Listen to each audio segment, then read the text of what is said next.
Si vous nous rejoignez, merci de votre fidélité. Bienvenue, mesdames et messieurs. Voici les titres de votre journal.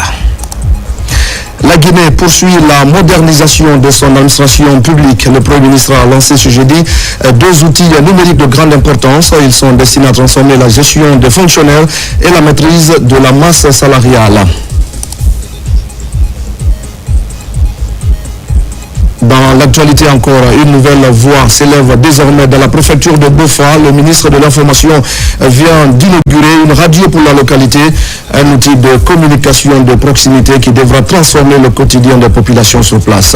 Un important lot de matériel médical pour le centre de santé de Marella, une initiative qui vise à améliorer l'accès à des soins de qualité pour la population locale. Autorités et habitants saluent le geste et promettent d'en faire bon usage. Voilà pour le sommaire. Bonsoir à tous. Tout d'abord, le chef de l'État préside la deuxième session du Conseil supérieur de défense nationale. Cette session, d'une importance capitale, est consacrée aux priorités en matière de défense et de sécurité de notre territoire, de protection des populations guinéennes et de sauvegarde de leurs biens. Omar Bari. Le président de la République, son Excellence Mamadi Doumbouya, a présidé ce jeudi 27 novembre 2025 au palais Mohamed V la deuxième session du Conseil supérieur de défense nationale. Cette réunion stratégique placée sous son autorité directe a rassemblé les plus hautes autorités civiles et militaires du pays autour des enjeux majeurs de sécurité et de défense nationale. Cette session d'une importance capitale est consacrée aux priorités en matière de défense et de sécurité de notre territoire, de protection des populations guinéennes et de sauvegarde de leurs biens. Elle intervient à un moment charnière, à moins de mois de l'élection présidentielle du 28 décembre 2025. Les membres statutaires du Conseil se sont réunis afin de recevoir les orientations du chef de l'État pour garantir un environnement sécurisé et stable sur l'ensemble du territoire national. Étaient présents aux côtés du président de la République, le Premier ministre chef de gouvernement Amadou Riba, le ministre secrétaire général de la présidence, le général Amara Kamara, le ministre directeur du cabinet de la présidence Guiba Diakité, plusieurs membres du gouvernement, ainsi que les hauts responsables des forces de défense et de sécurité. Cette mobilisation exceptionnelle illustre l'unité et la détermination des institutions guinéennes face aux défis sécuritaires. Dans son message, le chef de l'État a félicité l'ensemble des acteurs. Il a indiqué avoir reçu tous les procès-verbaux des différentes réunions ainsi que les rapports sur les actions menées sur le terrain. Il a souligné que l'ensemble de ces travaux est parfaitement en phase avec sa vision. Le président Mamadi Doumbouya a rappelé que la protection des populations et la défense du territoire national demeurent une priorité absolue. Il a insisté sur la nécessité de renforcer l'opérationnalité de l'ensemble des dispositifs sécuritaires et de garantir la sérénité indispensable à la paix publique.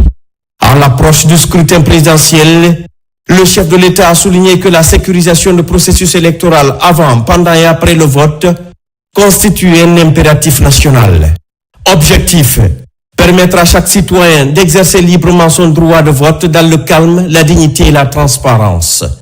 Le président de la République a donc instruit les membres du Conseil supérieur de défense nationale à prendre toutes les mesures stratégiques nécessaires pour assurer la stabilité du pays. Il a également rappelé l'importance de garantir la libre circulation des personnes et des biens. Ces orientations du chef de l'État tracent une ligne d'action claire, renforcer la prévention, protéger les populations, préserver l'ordre public et l'intégrité du territoire national. Nous savons tous ce qu'était notre pays il y a 4 ans et nous mesurons également tout le travail accompli ces dernières années. Je le dis et je le répète, je ne permettrai à personne de nous ramener en arrière. L'élan de développement engagé ne sera pas interrompu. La Guinée est un pays stable et continuera de se donner les moyens de préserver cette stabilité. Notre seule ambition est de développer notre nation, a martelé le président Mamadi Doumbouya. La responsabilité de l'exécution de ces directives revient désormais à la Commission nationale de défense et de sécurité chargée d'en assurer l'application rigoureuse sur le terrain. Merci à Oumar Bari. Au même moment, le gouvernement renforce sa réflexion autour de la gestion de l'économie et des finances publiques. Le Premier ministre a réuni ce mercredi le ministre du Pôle économique et les principaux cadres techniques. C'était pour une table ronde dédiée à la mobilisation des recettes et à l'efficacité de la dépense publique. Une rencontre stratégique qui vise à poser les bases d'une gouvernance financière plus rigoureuse en 2026. Hadi Kamara. Dans cette salle, l'élite économique guinéenne autour du Premier ministre. Objectif affiché, trouver des leviers concrets pour remplir les caisses de l'État avec des fonds nécessaires pour financer le développement du pays. Ces principaux acteurs économiques du pays planchent sur les solutions pour booster les recettes de l'État. Nous avions des progrès importants à réaliser, vu qu'il y a des niches fiscales qui ne sont pas encore dans le plein régime en termes d'encaissement. Bien que les recettes non fiscales font à peu près 5 à 6%, 7% des recettes globales, nous avions des manques à gagner que nous devons essayer d'adresser au niveau des départements sectoriels qui sont générateurs de ces recettes. Nous avions également donc des recettes non fiscales dans les départements qui sont inventoriées, qui ne sont pas budgétisées. Nous avions des recettes non fiscales qui sont encaissées mais qui n'ont pas de base légale. Comment on peut renforcer notre souveraineté économique à travers la mobilisation de plus de recettes de l'État pour financer nos actions de développement. Et pour moi, c'est un acte très fort de souveraineté économique. Plus on a de recettes, plus on est maître de la politique que nous voulons pour financer nos investissements et nos priorités. La Guinée vise une croissance économique ambitieuse pour 2026. Dans cette perspective, le gouvernement retrousse les manches en vue de transformer les ambitions en réalité tangible. Ici, les échanges se focalisent sur des axes liés à l'identification des solutions pratiques pour accroître la mobilisation des recettes internes en 2026 afin de financer efficacement les politiques publiques, à l'amélioration du système d'information financière pour garantir le porting de qualité et faciliter la prise de décision. À cela, il faut ajouter la définition d'une stratégie de financement et de gestion efficace de la dette, tout en préservant la stabilité économique. On parle de la digitalisation pour accentuer la transparence, réduire drastiquement, voire éliminer la corruption et surtout aussi capitaliser sur l'effet de masse. Et pour qu'on puisse parler d'effet de masse, il faut aller vers une identification des acteurs qui contribuent à la caisse de l'État, donc élargir l'assiette fiscale de manière à ce que chaque acteur soit identifié et que les recettes qui sont dues arrivent à bon port. La stratégie du gouvernement en matière de dette est la rigueur et l'utilisation des ressources avec prudence en ciblant des projets à haut rendement pour l'économie. Comment élargir la mobilisation des recettes intérieures pour nous permettre de faire un bond qualitatif pour l'année 2026 qui nous permettrait, en plus de ce qui est collecté pour 2025, d'aller au-delà avec près de 10 000 milliards de collecte de ressources additionnelles. Et je pense que c'est un objectif atteignable parce que vous savez, comme le président de la République l'a dit, nous ne pouvons compter que sur nous-mêmes pour le développement de notre pays. Et développer ce pays veut dire avoir les moyens de financer ce développement. Qui peut nous permettre d'avoir les moyens de financer le développement?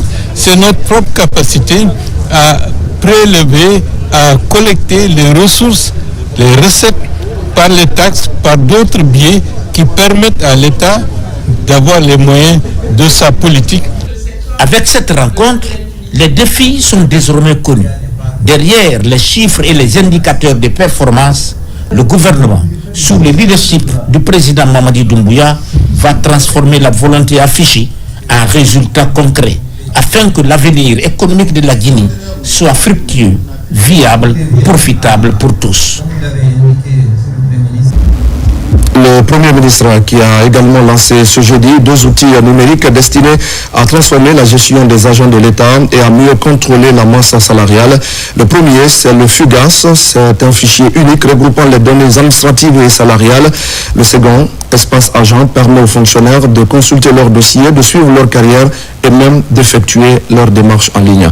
On fait le point pour comprendre avec Mamadi Ternaka Misoko.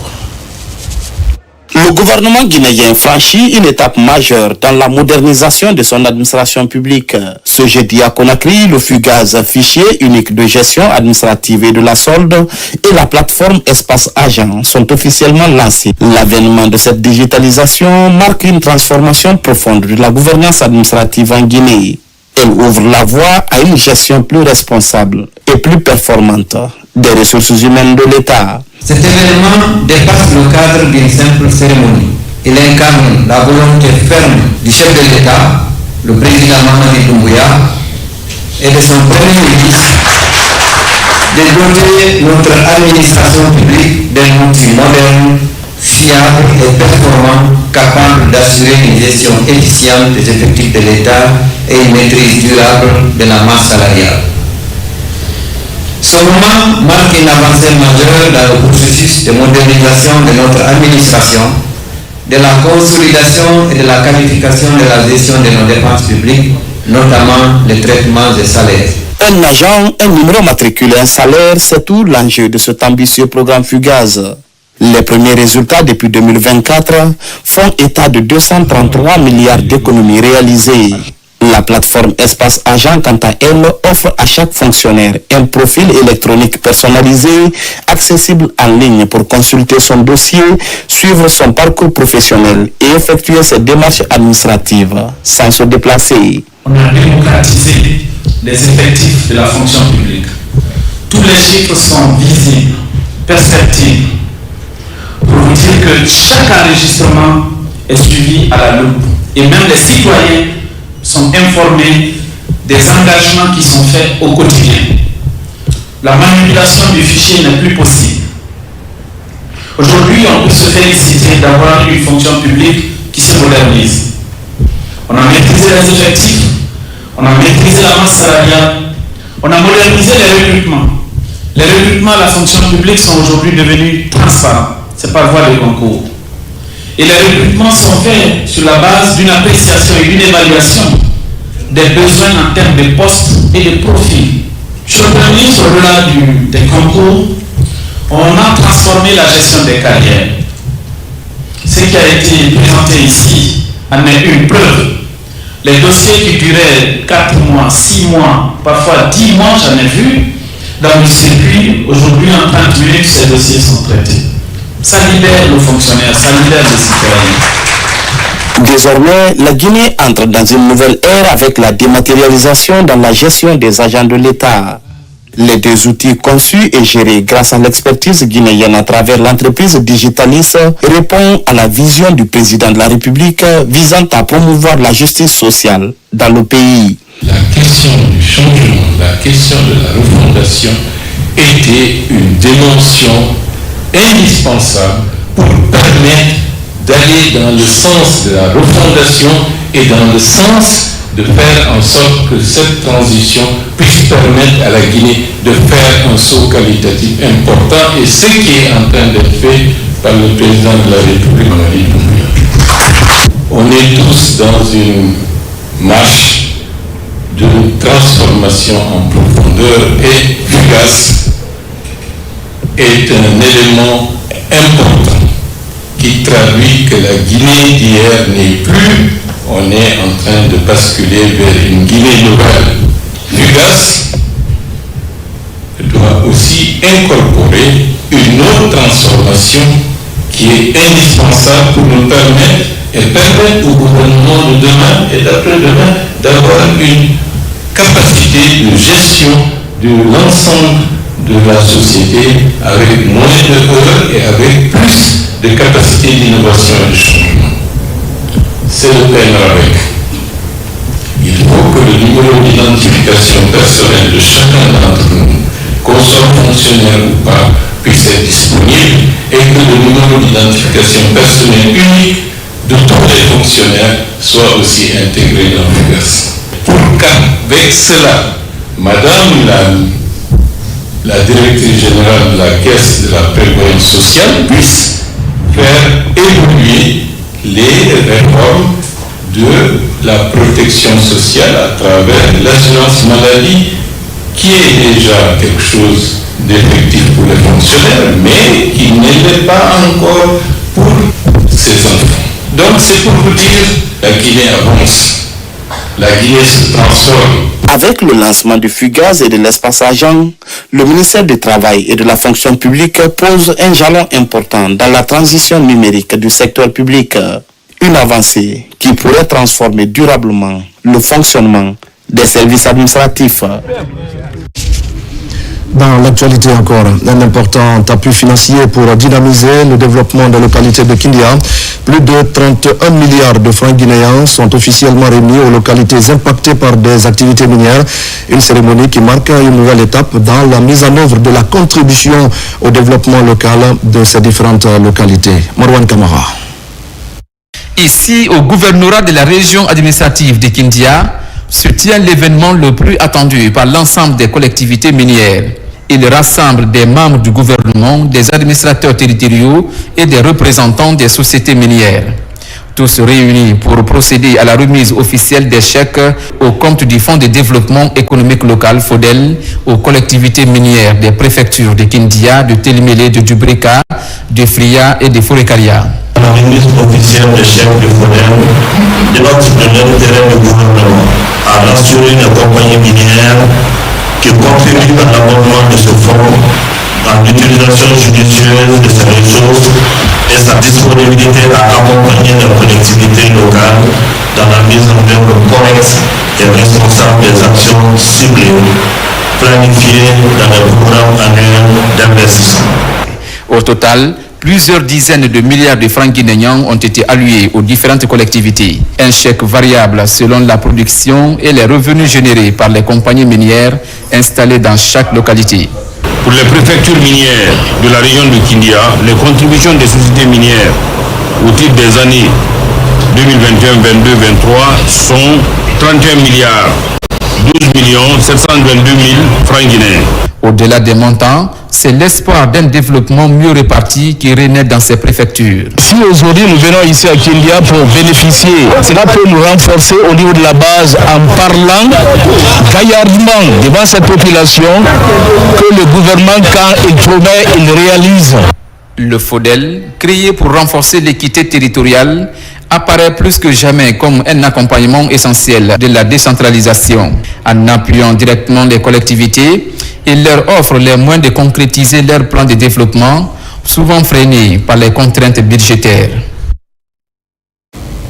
Et pendant ce temps, je le disais tout à l'heure au sommaire, le ministère de l'Information et de la Communication poursuit la mise en place du programme du chef de l'État en matière d'accès à l'information et de développement des stations de proximité. À Bofa, la radio rurale vient d'être rénovée.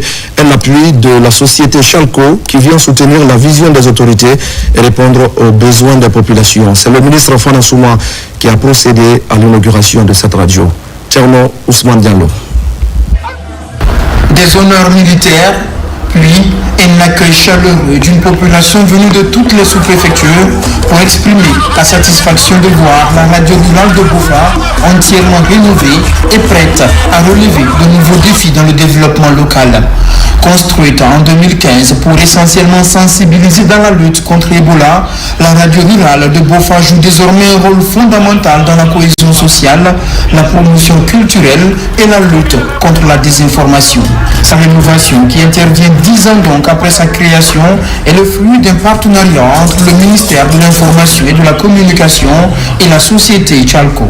Radio Sofia mo fangwanya arafanga mo mapaso gilerma Guinée limane émission Nous les femmes, nous sommes très contentes de notre radio rurale. Nous participons à son animation et nous y exprimons nos points de vue. Nous remercions le ministre et le président de la République, Mamadi Doumbouya. Bofa aujourd'hui change de visage dans son ensemble.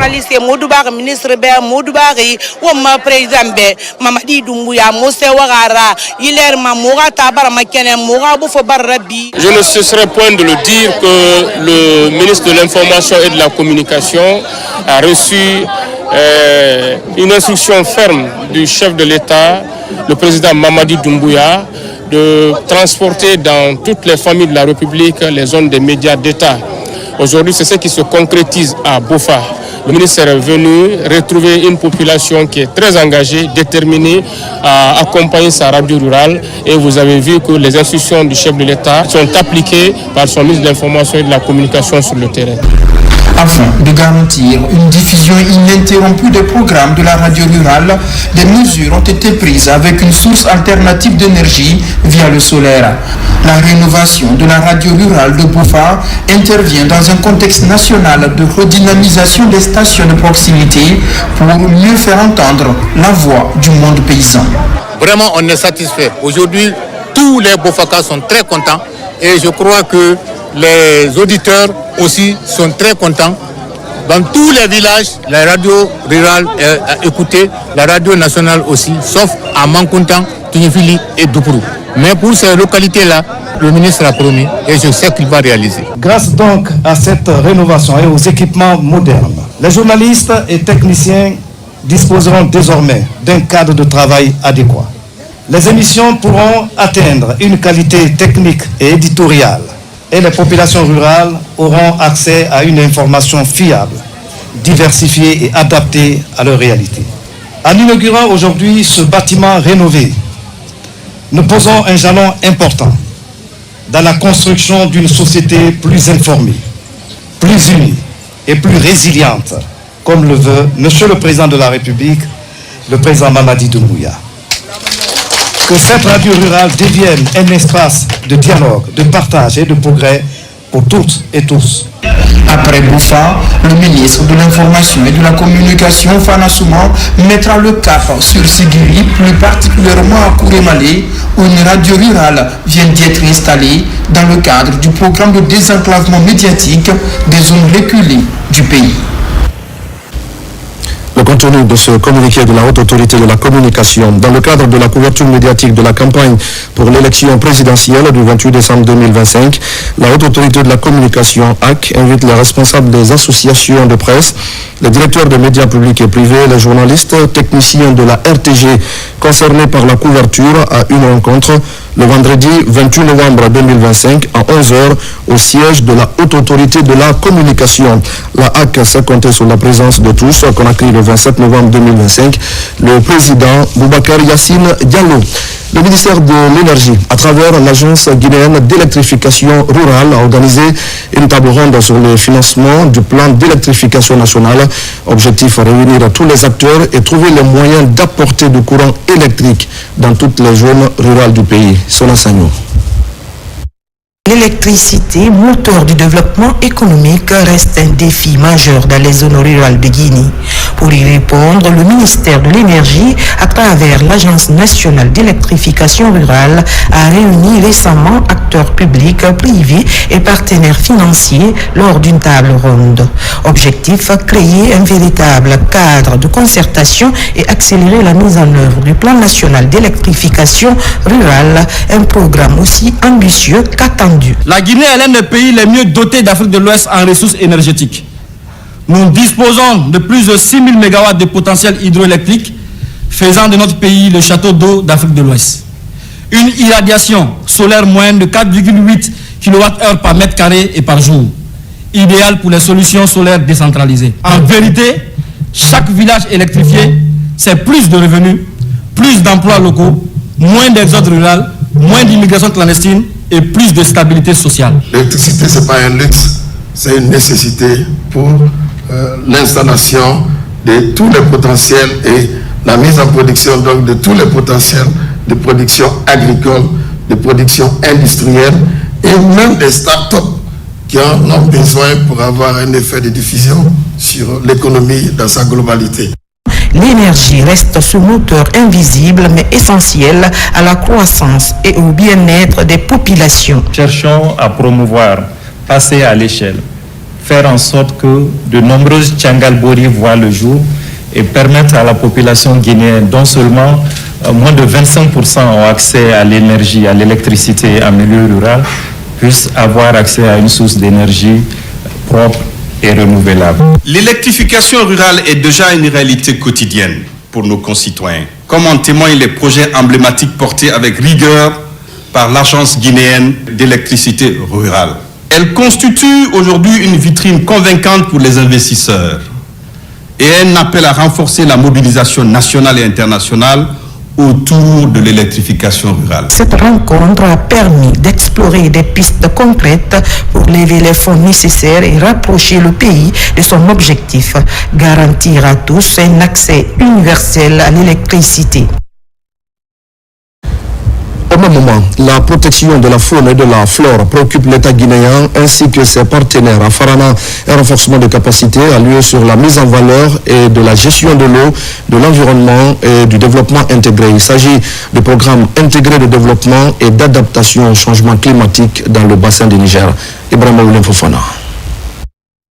Ici au siège du comité guinéen du bassin du Niger, la mission du ministère de l'Hydraulique et des Hydrocarbures échange des expériences avec les acteurs locaux impliqués dans la gestion des ressources naturelles du bassin du Niger. La rencontre s'inscrit dans le registre du programme intégré de développement et d'adaptation au changement climatique dans cette réserve de biosphère. Les thématiques qui sont prévues dans le cadre de renforcement de leur capacité, c'est pour pouvoir diminuer cette pression en les aidant à améliorer leur système de production habituel selon leurs filières respectives, notamment dans l'élevage, dans l'agriculture, dans la production de la viande. Vu l'impact négatif lié au changement climatique, le ministère en charge de l'hydraulique et des hydrocarbures, à travers le programme intégré de développement d'adaptation au changement climatique, a jugé utile d'initier le projet afin de toucher les usagers et les usagères du bassin pour une approche résiliente face au changement climatique. Ce renforcement des capacités des cadres des services techniques déconcentrés est basé sur les approches de restauration des terres, des berges et des paysages forestiers dégradés. La multiplication de la population a fait qu'il y a une agression sauvage sur les ressources naturelles.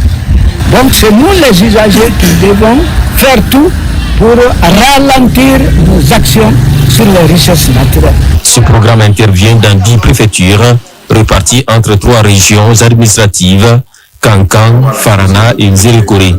Durant 4 jours, cette formation va toucher les coopératives de producteurs de maïs et de riz évoluant dans les zones d'intervention du programme, ici à Farana. Et voilà qui nous amène à parler de la préparation du plan d'engagement conjoint AgriConnect Guinée pour la mise en œuvre des projets de développement rural prévus dans le programme Simandou 2040, une vision commune du gouvernement et de la Banque mondiale pour une meilleure redistribution des revenus miniers. Fodé Camara. Lancé lors des assemblées annuelles du groupe de la Banque mondiale, l'initiative AgriConnect compte faire de l'agriculture le fer de lance de la croissance. En Guinée, cette initiative de création d'emplois et de lutte contre la pauvreté va s'aligner sur le programme Simandou 2040. Un programme dont le premier pilier est l'agriculture avec 12 grands projets et 5 réformes. Dans les prochaines années, la Guinée peut se hisser parmi les puissances agricoles émergentes de la sous-région, et notamment parce que simplement le package essentiel, le secteur agricole, ça fait 18 milliards de dollars et le secteur de l'élevage, ça fait 3 milliards de dollars. Donc le tout fait au moins 25 milliards de dollars mobilisés. Dans le projet Simandou, il est prévu 718 000 hectares d'aménagement hydro-agricole. Depuis 48 heures pour la préparation du plan d'engagement conjoint AgriConnect Guinée, les équipes techniques de la Banque mondiale, de la Société financière internationale et des ministères de l'agriculture et de l'élevage échangent autour des priorités à mettre en œuvre. L'objectif est d'ici le début de l'année prochaine d'avoir en fait ce qu'on appelle chez nous un compact, donc un AgriConnect compact, dans lequel il y aura des engagements. Et au cours des 2 prochains jours, nous allons travailler donc avec le gouvernement de Guinée pour regarder chacun des programmes phares donc de Simandou 2040. Donc c'est vraiment une harmonisation, un alignement des activités et des efforts. Au cours de ce conclave, des propositions sont réajustées pour bâtir ensemble des projets de programmes répondant aux préoccupations des communautés bénéficiaires. La Guinée adhère pleinement à ce programme d'AgriConnect de la Banque mondiale. Nous avons déjà fait l'exercice en relevant les projets qui ont été adoptés par KPMG au compte des 2 ministères. 9 projets au compte de l'agriculture, 3 projets au compte du ministère de l'élevage.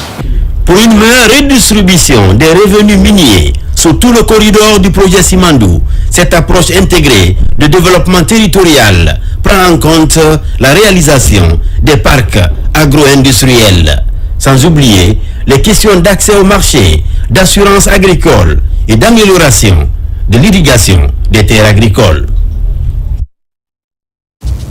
Dans l'actualité encore, un nouveau programme de coopération scientifique et académique est lancé à Conakry. L'ambassadeur de France et le ministre de l'Enseignement supérieur viennent de signer un accord qui encadre un partenariat renforcé entre Paris et Conakry. Une convention articulée autour de 4 axes destinés à moderniser le secteur de l'enseignement supérieur dans notre pays. Mounir Bari. Ce programme vise à donner un nouveau souffle à la collaboration universitaire et scientifique entre la Guinée et la France. Il se décline en 4 volets: la mobilité académique, la co-création des programmes innovants, le développement du numérique et la gestion des projets entrepreneuriaux.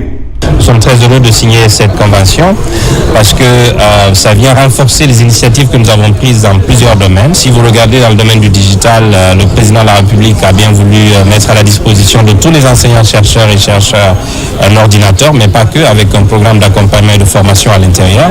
Donc ce programme vient renforcer cela et permettre à ces enseignants-là de pouvoir construire leurs cours à eux-mêmes, de digitaliser les cours, d'être présents dans le monde virtuel. Face aux recteurs et directeurs généraux principaux concernés, l'ambassadeur Luc Briard et le ministre Alpha Bakar Bari réaffirment leur volonté de mettre en œuvre ce partenariat stratégique à travers un appui technique et financier et des actions de renforcement des capacités. La Guinée se place sur l'échiquier continental à la fois en termes de recherche, à la fois en termes d'enseignement et de formation, qu'elle soit professionnelle, universitaire. Nous avons écouté la vision du ministre et nous avons souhaité la décliner dans un projet à la fois précis dans ses composantes, mais très ouvert pour permettre une co-construction avec nos partenaires guinéens, qu'ils soient du secteur public ou qu'ils soient du secteur privé.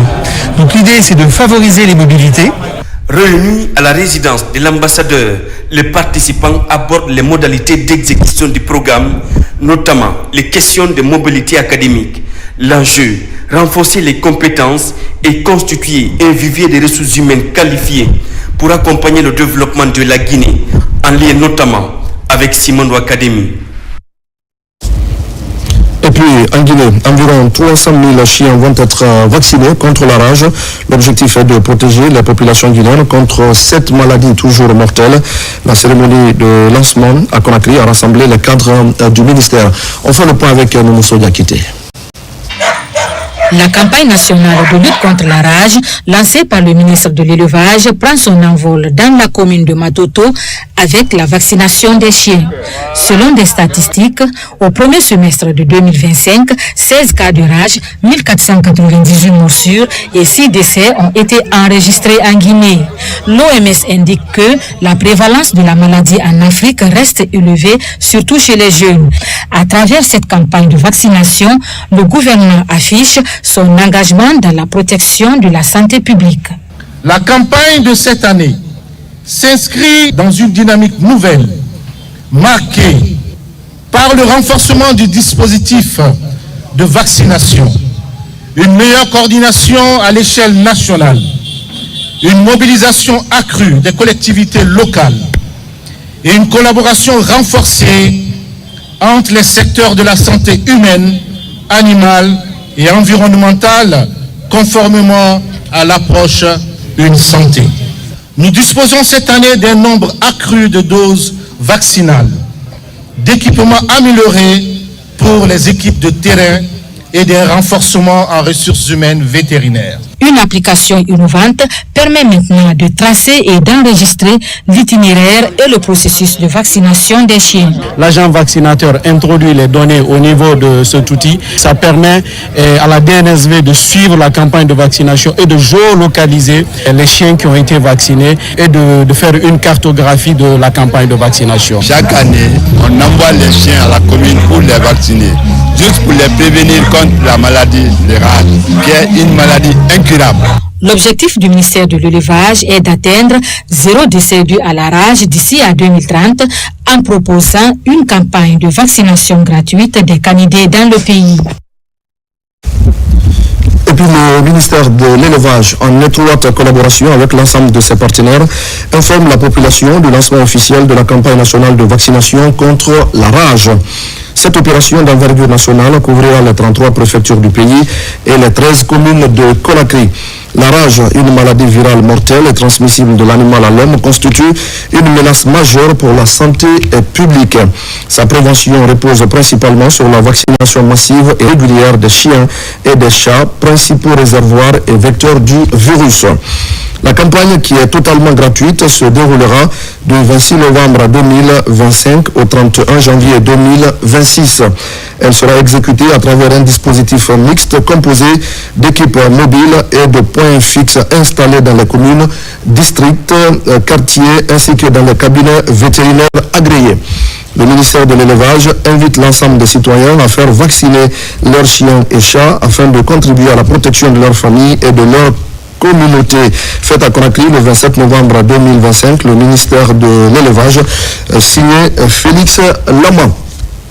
Toujours, le ministère de l'élevage porte à la connaissance des populations qu'en vue de préserver la santé publique et assurer la sécurité des personnes, notamment des enfants contre la rage, la divagation des chiens est formellement interdite dans toutes les zones urbaines et périurbaines du pays.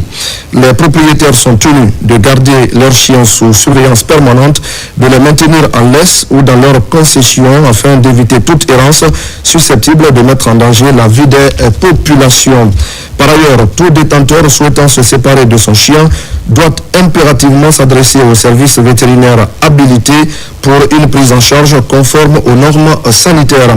Le ministère de l'élevage rappelle que tout manquement à ces dispositions expose les contrevenants aux sanctions prévues par le Code de l'élevage et des produits animaux. Des mesures seront prises par les services compétents du département contre tous les chiens errants sans propriétaire. Le ministre invite les autorités locales, les services de sécurité et les collectivités déconcentrées à veiller à la stricte application du présent communiqué. Fait à Conakry le 27 novembre 2025, le ministre de l'élevage, Félix Lama. Dans l'actualité encore, soulagement pour les Guinéens établis aux États-Unis, notamment à Washington. Un kit d'enrôlement pour les passeports biométriques vient d'être installé à l'ambassade sur instruction du ministre des Affaires étrangères. Madame l'ambassadeur a accueilli les premiers demandeurs et lancé en même temps un processus qui promet des délivrances encore plus rapides et plus simples. Les précisions de Mohamed Lamine Solano, un des conseillers à l'ambassade de Guinée à Washington. Oui, en effet, son Excellence Madame Sidibé Fatoumata Kaba, ambassadeur extraordinaire et plénipotentiaire de la République de Guinée aux États-Unis, vient de procéder au lancement officiel du processus d'enrôlement des demandeurs de passeports biométriques ici à Washington, et ce sur instruction de son Excellence Dr Mourisanda Kouyaté, ministre des Affaires étrangères, de l'intégration africaine et des Guinéens établis à l'étranger. Il s'agit en effet de faciliter à nos compatriotes vivant ici, aux États-Unis, l'accès à ce document important de voyage pour lequel, vous le savez, beaucoup de nos compatriotes se rendaient à Conakry avec tout ce que cela implique, non seulement en termes de coût, mais aussi en termes d'agenda. La digitalisation des services de l'administration publique, notamment dans nos missions diplomatiques et consulaires, vient donc répondre à cette volonté du président de la République, chef de l'État, M. Mamadi Doumbouya, de non seulement rapprocher nos compatriotes vivant à l'étranger de leur pays d'origine, mais aussi de faire en sorte pour ceux qui vivent à l'étranger d'obtenir soit leur premier passeport ou de le renouveler sans avoir à se déplacer, sans avoir à se rendre à Conakry, et cela dans les 2 semaines qui suivent leur enrôlement. Et donc, ici, aux États-Unis, le processus est simple. Il suffit d'aller sur la plateforme de l'Uba Service sur laquelle se fait exclusivement le paiement pour les frais de passeport. Ensuite, pour les demandeurs vivant aux États-Unis, vous ferez une demande de carte consulaire qui se fait également en ligne. Cela est suivi d'une demande de prise de rendez-vous avec le service consulaire. Vous devez donc vous munir aussi de pièces d'identité, de photos d'identité, d'une preuve de paiement et puis de la copie soit de votre ancien passeport pour ceux qui le renouvellent ou de votre extrait de naissance pour ceux qui font la première demande de passeport. Mohamed Lamine Solano, un des conseillers à l'ambassade de Guinée à Washington, il était au micro de notre correspondant sur place. L'ONG Femmes Développement des droits humains vient de présenter son documentaire intitulé Paroles de survivantes. Ce film met en lumière le quotidien des femmes victimes de violences basées sur le genre en Guinée, un outil crucial pour libérer la parole dans un contexte où la honte et la peur réduisent parfois au silence nombre de survivantes. C'est un reportage de Saint-Martin, Francina Bouno et Kandasila. Pour briser la peur, la honte et la stigmatisation des victimes des violences basées sur le genre, l'ONG Femmes Développement et Droits Humains a conçu un documentaire dénommé Paroles de survivantes. À travers des témoignages directs des survivantes, filmés avec dignité et sensibilité, des analyses d'experts, psychologues, juristes, médecins et sociologues et des images de terrain, parfois dures mais nécessaires, ce film replace enfin les femmes et les jeunes filles au centre du récit. Ce film est un outil puissant pour sensibiliser, déconstruire les tabous et nous l'espérons accélérer le changement des mentalités. À travers ces paroles, nous ne verrons pas seulement la souffrance, mais l'infinie capacité de l'être humain à se relever. Nous les remercions, ces femmes, pour leur immense bravoure et la confiance en soi qu'elles ont pu reconquérir alors qu'elles semblaient à jamais perdues. Dans un style sobre mais puissant, le film met en lumière non seulement l'horreur des violences, mais aussi la force, le courage et la détermination des femmes à surmonter leurs épreuves. Je félicite toutes les ONG présentes et en particulier l'ONG Femmes, Développement et Droits Humains pour tout le travail accompli.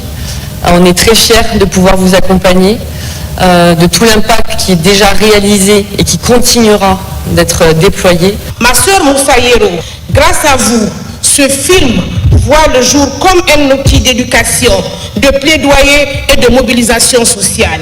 Avec ce film Paroles de survivantes, réalisé grâce à l'appui des partenaires comme l'AFD, Feminist Opportunities Now, IFPP, l'ONG Femmes, Développement et Droits Humains, réussit un pari audacieux, celui de transformer la douleur des victimes en levier de transformation sociale, d'utiliser le cinéma comme outil de plaidoyer et de faire de cette œuvre un appel national à la mobilisation.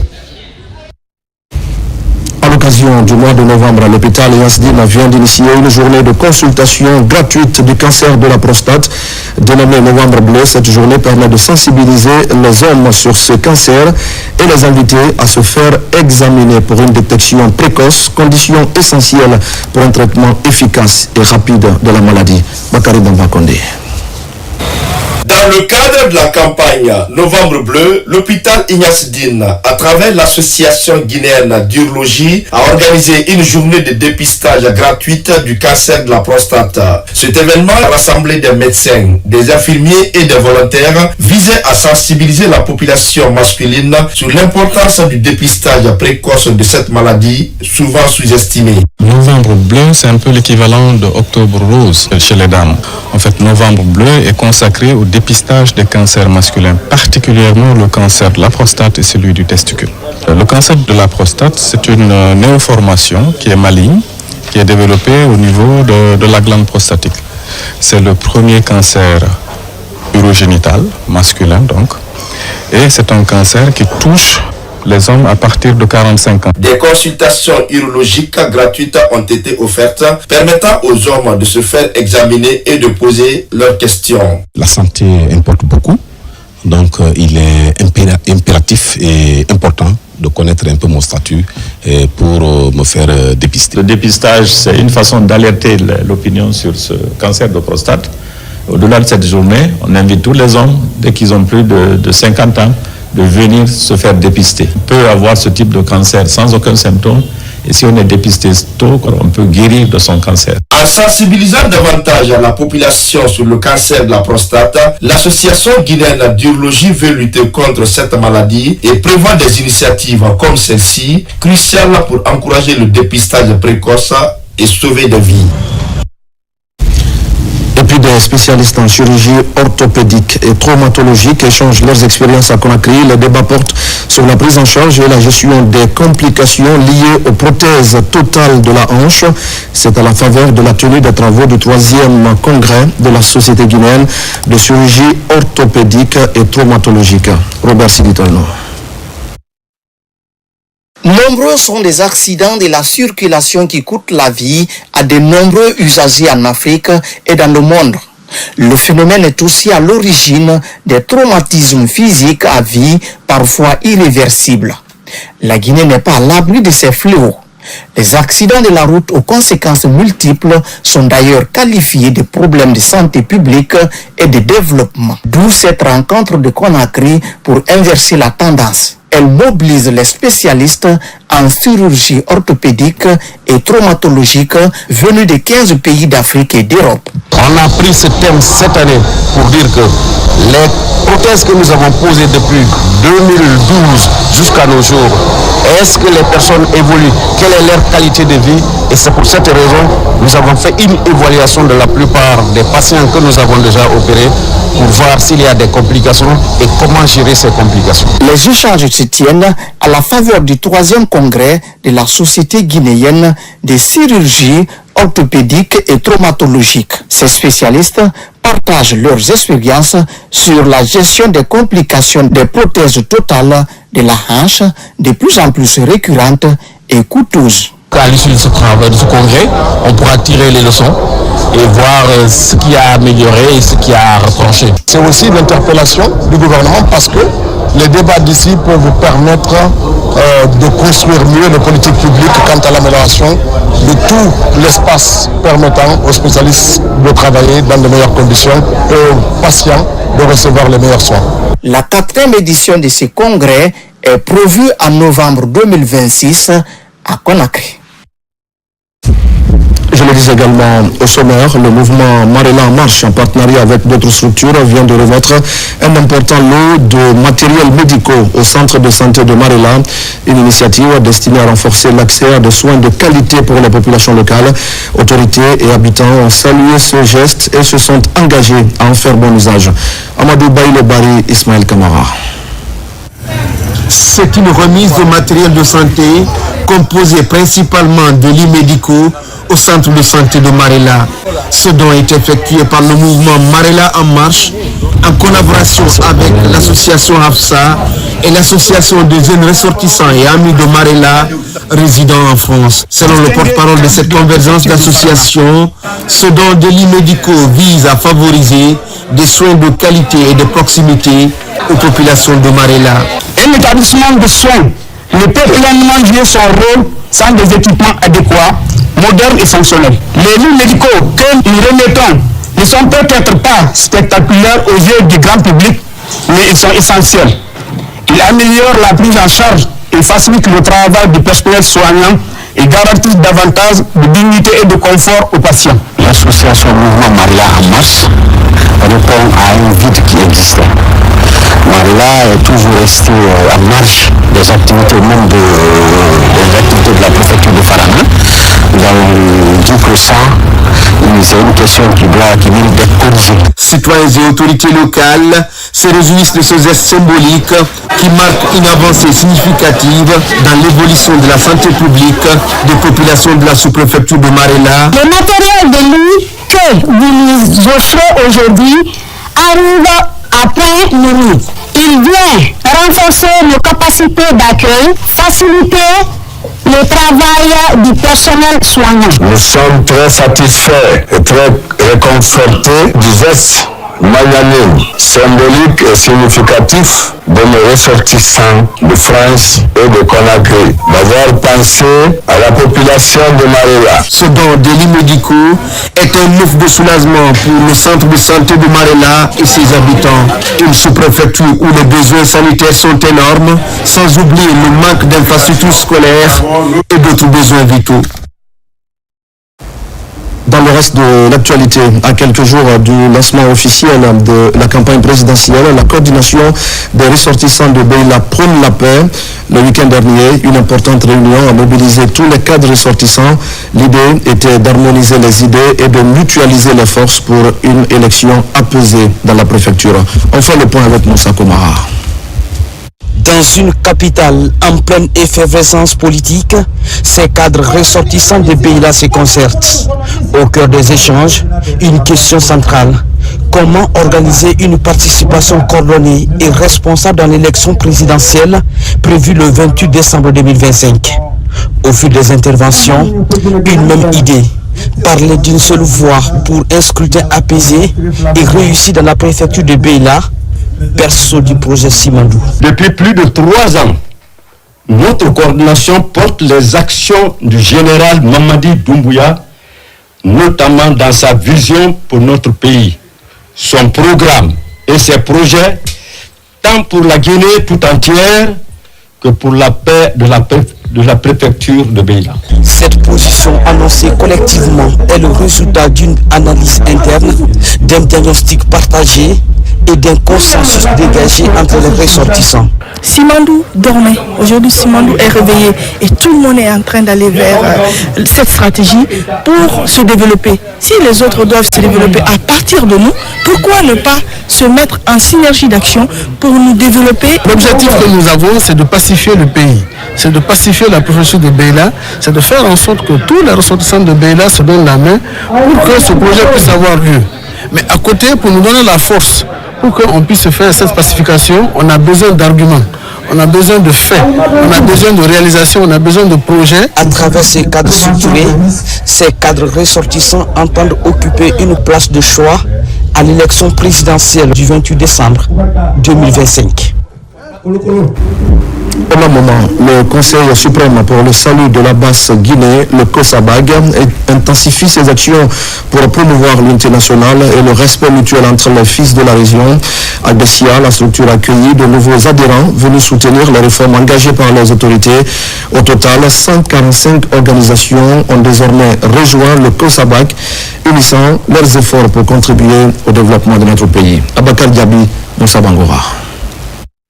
Le Conseil suprême pour le salut de la Basse-Guinée, le COSABAC, poursuit son engagement pour une gouvernance participative et inclusive en Guinée.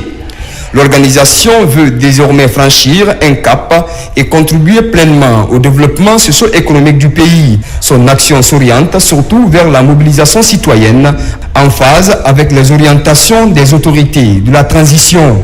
Je me sens encore plus fort d'avoir à mes côtés des braves femmes, hommes et jeunes aussi dévoués et ambitieux qui, malgré les obstacles et difficultés, ont toujours fait leur preuve pour le Conseil suprême pour le salut de la Basse-Guinée, COSABAG. Vous avez tous usé aussi de toutes vos forces et vos dévouements pour pour l'unification de la Basse-Guinée et dont le monde entier témoigne aujourd'hui. À ce jour, 145 structures sont fédérées au sein de COSABAC pour rassembler les fils et les filles du pays autour d'un idéal commun, la paix et la cohésion sociale. Il y a 145 structures qui ont adhéré au COSABAC. Je sais que c'est un grand bonheur. C'est pour la paix, c'est pour l'union, c'est pour la force aussi. On remercie le président de la République. Si vous voyez que nous sommes réunis ici, c'est parce qu'il y a la paix. Cette plateforme associative et citoyenne entend multiplier les actions pour accompagner la transition. Portée en grande partie par les femmes et les jeunes, elle mise sur une union sacrée afin de soutenir les acquis de développement engagés par le président Mamadi Doumbouya depuis le 5 septembre 2021. Et puis à Conakry, l'Institut itinérant de formation et de prévention intégré contre la drogue et les conduites addictives vient d'inaugurer une nouvelle unité dédiée à la prise en charge des addictions. Cette structure se présente comme une réponse concrète à la hausse inquiétante des dépendances, aussi bien chez les jeunes que chez les adultes. Sona Sanou. Conakry, la lutte contre les addictions franchit un nouveau cap. L'Institut itinérant de formation et de prévention intégré contre la drogue et autres conduites addictives, l'IFPIPCA, vient d'inaugurer un centre innovant dédié à la prévention et à la prise en charge des dépendants. L'inauguration de l'unité de prévention et de prise en charge intégrée des addictions de Conakry nous ouvrant une nouvelle page de l'histoire de la lutte contre la drogue dans notre pays. Nous renforçons notre dispositif national. Nous envoyons un message fort. La prévention, l'accompagnement, la recherche et la science sont au cœur de notre engagement. La prise en charge que cette unité facilitera va aider non seulement à soigner les individus, à guérir les blessures, mais aussi à toucher les familles. Beaucoup de familles sont endeuillées par ce fléau. Ce nouveau centre propose une offre de services intégrés, consultation médicale et psychologique, programme de désintoxication, thérapie individuelle et familiale, médiation communautaire, mais aussi des activités de sensibilisation dans les écoles et les quartiers. Cette unité est comme une bouée de sauvetage pour les personnes dépendantes des substances psychoactives en difficulté. Leur espoir de recevoir ici un soutien psychologique et social n'est plus un rêve désormais. Tout ce que représente la drogue représente le mal. Et ça, il ne faut pas l'oublier. Donc c'est une lutte vraiment interne de tout le monde, dès le bas âge jusqu'à les grands. En présence des autorités sanitaires, des partenaires techniques et financiers et de plusieurs organisations de la société civile, le directeur général de l'IFPIPCA a insisté sur la nécessité de disposer d'un dispositif spécialisé, multidisciplinaire et accessible, capable de répondre à l'ampleur croissante des addictions chez les jeunes comme chez les adultes. Un mot de religion pour dire que le diocèse de Kankan accueille un nouveau prêtre, l'abbé Maurice Ifono. Son ordination presbytérale est perçue comme un véritable signe d'espérance pour la communauté catholique de la région. Pour l'abbé Ifono, ce sacrement marque surtout un engagement renouvelé à la mission, à la disponibilité et au service des fidèles. Ali Badara Kondé pour ce reportage. Ici, à la cathédrale Notre-Dame des Victoires de la Paix de Kankan, fidèles, familles, autorités religieuses ont afflué pour accompagner l'abbé Maurice Ifono dans ce passage décisif de sa sacerdoce. Au cœur de la célébration, Monseigneur Alexis Taguino, après le rythme presbytéral, a encouragé le nouveau prêtre à être un pasteur proche des fidèles. Je te dirai ceci, parle lorsque tu es appelé à le faire. Choisis le silence quand c'est nécessaire. Et que ton silence, au lieu d'être un temps creux, soit réservé pour prier, méditer et adorer le Seigneur. Ne recherche pas la faveur des riches et des puissants. Sois toujours en communion avec ton Seigneur par l'adoration du Saint-Sacrement pour toi, mais aussi pour tes frères. L'abbé Maurice Ifounou exprime sa reconnaissance à se montrer humble dans l'accomplissement de son rôle missionnaire. Je tiens à remercier tous les fidèles du diocèse de Kankan, à premier son Excellence, Monseigneur Alexis Alitagbino, évêque du diocèse, les prêtres du diocèse, les fidèles, les parents qui m'ont donné la vie. L'Église diocésaine reçoit aujourd'hui un autre pasteur pour continuer la mission du Seigneur. Voici la joie que nous manifestons aujourd'hui. L'ordination sacerdotale de l'abbé Maurice Ifounou restera un moment de grâce pour le diocèse de Kankan, cela à travers son engagement.